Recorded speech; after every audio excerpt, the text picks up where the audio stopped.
John Fredericks Radio Network live, Sunland Park, New Mexico. It's been an unbelievable day and a half. We got 2 more to come.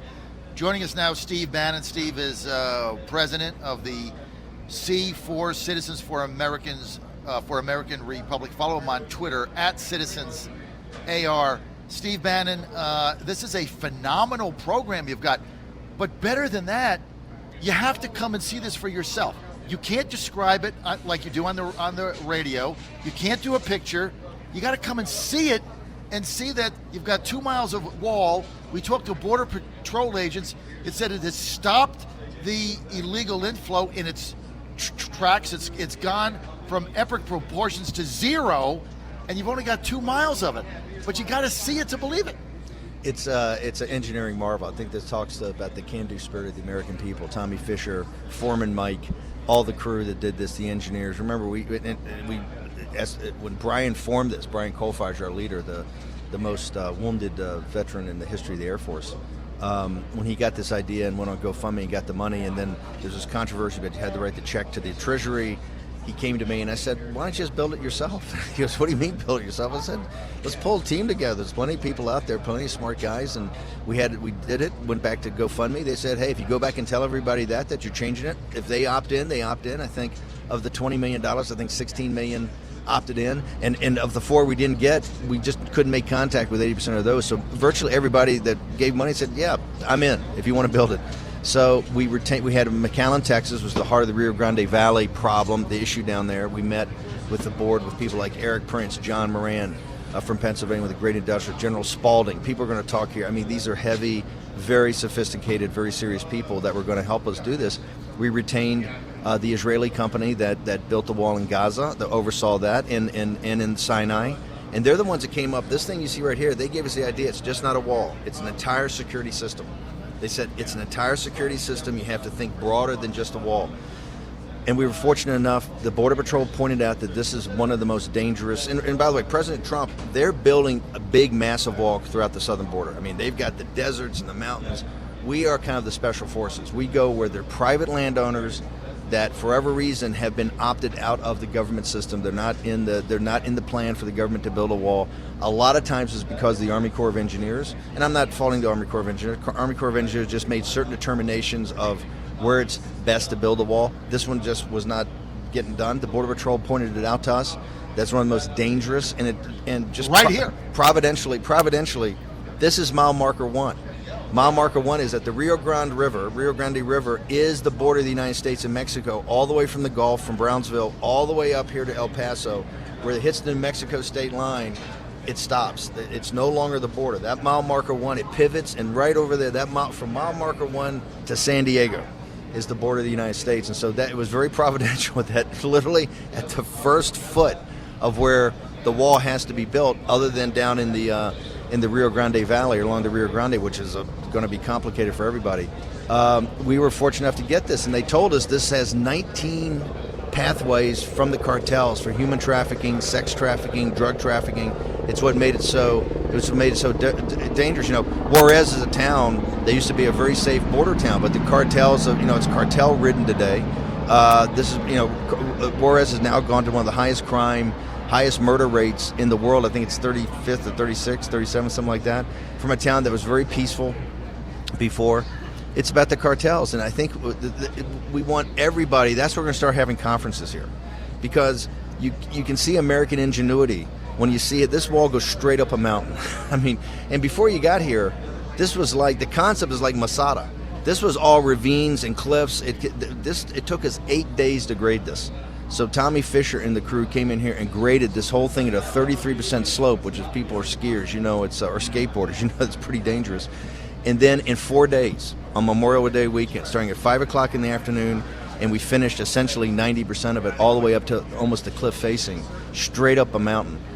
Mount Cristo Rey, which has the cross, it's called Christ of the Rockies, because this is really where the American Rockies start, right over here at Mount Jackson. The Christ of the Rockies is right here, the Mount Cristo Rey famous cross, where our wall kind of heads towards. So mile 1, how far does it go? This goes about 3/4 of a mile up to, we went all the way up to the butt of this cliff facing where they said, hey, after that, nobody can get over there. You can see right there. Now, We've got stuff all over. We're talking to DHS. On the other side of the mountain, there's another gap.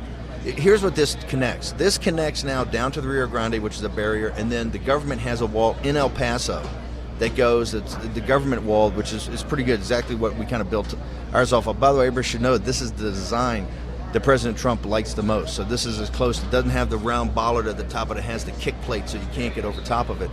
And it has a full security, fiber optics down below, so nobody can tunnel below it. It goes down fiber optics, I think 10 feet, and it sends a wave of signal down there so it can be picked up. You can't tunnel underneath it. When you come up to the wall, people know it. We've put one of the biggest things, the access road. The Border Patrol has told us their number one thing, which is not in a lot of the government road, the government wall is being built, they want access road. So we built access road. Then you see the lighting. It's lit every night, and we have cameras up there to do night vision that feeds real-time information back to a center, which the Border Patrol gets that information. So it's this is a total full security system. And you've done this all with private funding. Yeah, everybody gave the money to GoFundMe. It's 100%. We told them. I said we'll put the money to the wall. And we've got now, here's the beauty of what, and because I keep saying everything else was conversation, a wall's a fact. Okay, we've got a fact, and a magnificent fact here in New Mexico, in Sunland Park, New Mexico, right on the Rio Grande River in El Paso. And people should know this is one of the controversial places for the asylum issue. The Clint facility, which I think was AOC and all these people keep coming down to, is right here outside of El Paso. So this has become one of the hearts of the problem. And one of the reasons with the problem with the asylum seekers is they weren't being channeled through ports of entry because they had open territory. You can just kind of go and then claim asylum and kind of game the system. And so the whole purpose of the wall for the asylum issue is just to make sure people go through ports of entry, and then they can deal with authorities of what their claim is or not. So this is, we've had, I think, 35 requests now from various locations, from California, Arizona, New Mexico, and Texas, to come and consider it. You'd be surprised. There's some very small towns in the Rio Grande and in Arizona, predominantly Hispanic Americans, right, predominantly Democratic, that are reaching out to us nonstop and saying, hey, look, we're not on the list to have a wall built here, but if you can do this. I mean, we bring people down here and they go, oh my God! If you have to see it. You have to, and this is what we're. See, this is why I love your symposium, and I love the vision of it. And I know, Steve, you're a visionary. I'm a big fan of yours. You have to see this. You can't. I don't know how many times I've had Sheriff Clark on to try to explain it. We show pictures. You've got to see it for yourself because it's stunning, and it's like, here, it can work. Look this is how much. This is how much you have to see it. When we authorized it, we were in constant. We have John Moran, General Spaulding, Eric Prince. We have a very sophisticated advisory board that kind of controls everything on the construction side and the design side. I was in Europe, as you remember, to the run-up to the European parliamentary elections. I was over there for almost 2 months. I was doing everything by Skype and by thing, and I'm the chairman of it. I actually, with the guys, approved the Tommy Fisher and we approved it. And I got out here after it was actually physically built, and I go, oh my God. If I had known that it was going to be like that, I don't know if I'd approved it. It is, to me, conceptually, and although I went to Virginia Tech, I was not in the engineering program, I was in the College of Architecture, but no, the 33% angle, it's like a ski slope. No, when you drive up there, it's unbelievable. You take a 4-wheel drive, you got to hit it. I just hit it with a front-wheel drive. Oh, see, and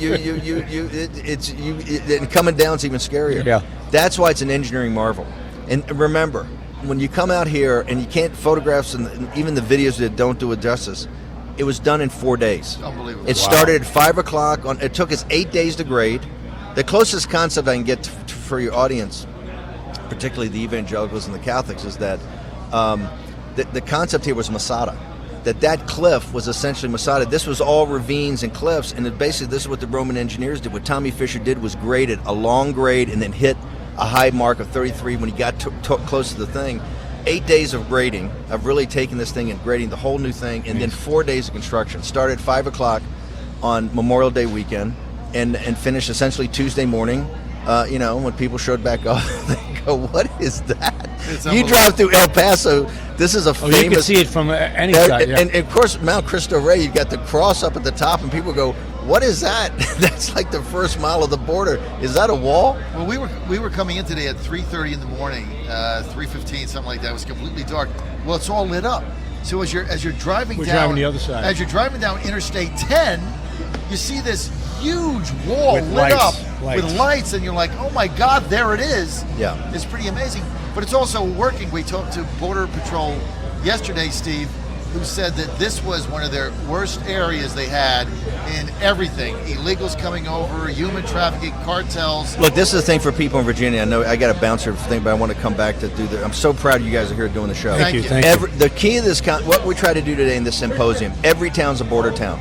This is a massively complex issue. President Trump has put the country in the right direction of thinking about it, right? This is a complex issue about Central America, about asylum, about migrants, about economic migrants, about cartels, about law and order.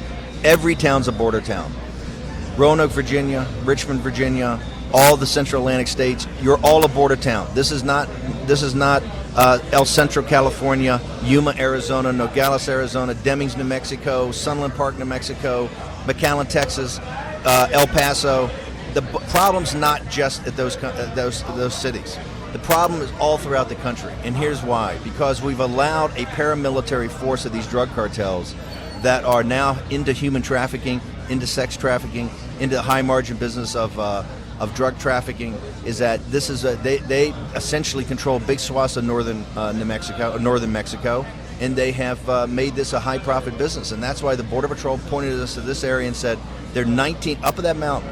Until you hit that cliff, there were 19 paths to bring across human trafficking, sex trafficking, and the drug trafficking. And they said, if you can build it here, and here's the beauty of it, it is shut it down 100%. That's what we've heard. Right? You've got to now the force 100%. So that's the symposium today is to bring together two things. Number one, all the content of people like Numbers USA, of Center for Immigration Studies, of heavyweights, of people like Corey Lewandowski, Citizens United, Dave Bossie, Shali Kumar, the Hindu Coalition is going to give a great speech on all this. It's all to bring all the content of how complicated this situation is, what the problems are, what potential solutions, but also we're bringing in 25 or 30 of the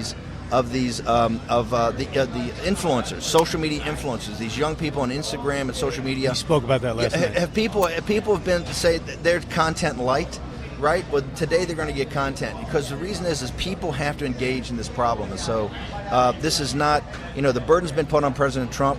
Everybody's got to pull together to make this happen, right? You see the courts are trying to stop him, the Congress is trying to stop him, the environmentalists are trying to stop him, but you see what can happen when something can get built. So that's why we're here today, both on the content side and then on the social media side to see this. And we're so proud that you're here today. And plus on the other side, Steve, we have a lot of federales. Last night, this morning. Yeah, you saw since the deal that was cut, right? Yeah.